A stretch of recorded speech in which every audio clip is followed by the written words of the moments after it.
അപ്പോൾ നമ്മുടെ കുട്ടികളെല്ലാം തയ്യാറാണ്. കൗമാര കുതിപ്പിനായിട്ടുള്ള അവരുടെ ആ ഒരുക്കത്തിന്റെ വിശേഷങ്ങളിലേക്കാണ് നമുക്ക് ഇനി പോകേണ്ടത്. പുതിയ ദൂരവും വേഗവും ഉയരവും താണ്ടാൻ കൗമാര കേരളം ഒരുങ്ങിക്കഴിഞ്ഞു. 67ാമത് സംസ്ഥാന ഒളിമ്പിക്സിന് തിരുവനന്തപുരത്ത് അല്പസമയത്തിനകം തുടക്കമാകും. യൂണിവേഴ്സിറ്റി സ്റ്റേഡിയത്തിൽ നടക്കുന്ന ചടങ്ങിൽ മുഖ്യമന്ത്രിയാണ് ഉദ്ഘാടകൻ. IM വിജയനും മന്ത്രി വി ശിവൻകുട്ടിയും ചേർന്ന് ദീപശിഖ കൊളുത്താറായി. നാളെ മുതൽ ഒരാഴ്ച ഇനി കേരളം തലസ്ഥാനത്തെ ട്രാക്കുകളിലേക്ക് ചുരുങ്ങുകയാണ്. ഉദ്ഘാടന ചടങ്ങുകൾ ആരംഭിച്ചിട്ടുണ്ട്. പിള്ളേരുടെ ഒളിമ്പിക്സ് വിശേഷം പറയാൻ നമ്മുടെ സ്വന്തം ജയേഷ് പൂക്കോട്ടൂരും സംഘവും തയ്യാറാണ്. ജയേഷ് പൂക്കോട്ടൂർ, സുനിഷ അയ്യല്ലൂർ, ഗോകുൽനാഥ് എന്നിവരാണ് ആദ്യഘട്ടത്തിൽ നമുക്കൊപ്പം ചേരുന്നത്.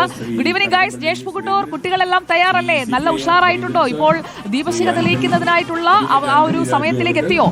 എന്നിവരോടൊപ്പം ഇന്റർനാഷണൽ താരങ്ങളായ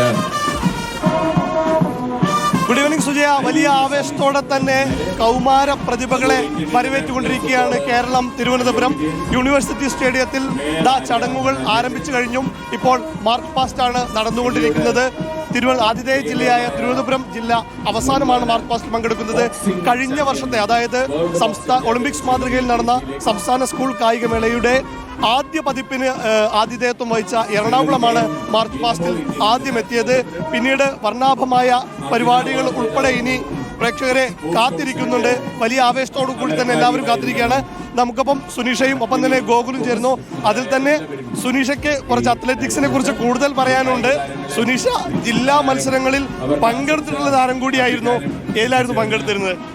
100 മീറ്ററിൽ 200 മീറ്ററിൽ ഇപ്പൊ പറഞ്ഞ ഓട്ടക്കാരി ചാട്ടക്കാരി എന്നൊക്കെ പറഞ്ഞിട്ടേ അതിന് പഴയ ഓടി പഴയ ഓട്ടമാണ്. പക്ഷെ ഇപ്പൊ ഞാൻ ഓടാറില്ല. പിടിച്ചോടുകയാണ്. അതാണ് എന്റെ ഇല്ല, എനിക്ക് അന്നത്തെ ഓട്ടം ഇന്ന് എനിക്ക് ഉപകാരമായി എന്നുള്ളത് തോന്നുന്നുണ്ട്. അന്നത്തെ ഓട്ടം ഇപ്പോൾ ഉപകാരമായി എന്നാണ് സുനിഷ പറയുന്നത്.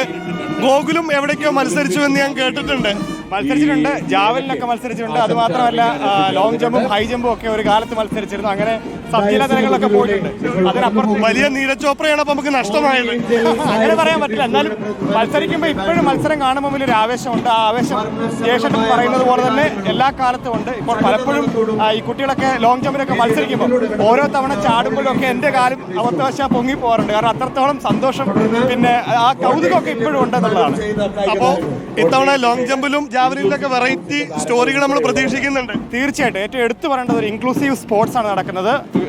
മറ്റു കുട്ടികൾ, അതായത് ഭിന്നശേഷി കുട്ടികളും അതേപോലെ തന്നെ മറ്റു കുട്ടികളും എല്ലാം കൂടെ ചേർന്നുകൊണ്ടുള്ള ഒരു സ്പോർട്സ് ഫെസ്റ്റ്. അപ്പോൾ ജയേഷ്, ഒരു കാര്യം, നമ്മുടെ പിള്ളേരുടെ ഒളിമ്പിക്സ് ഇതാ തുടങ്ങുകയാണ്.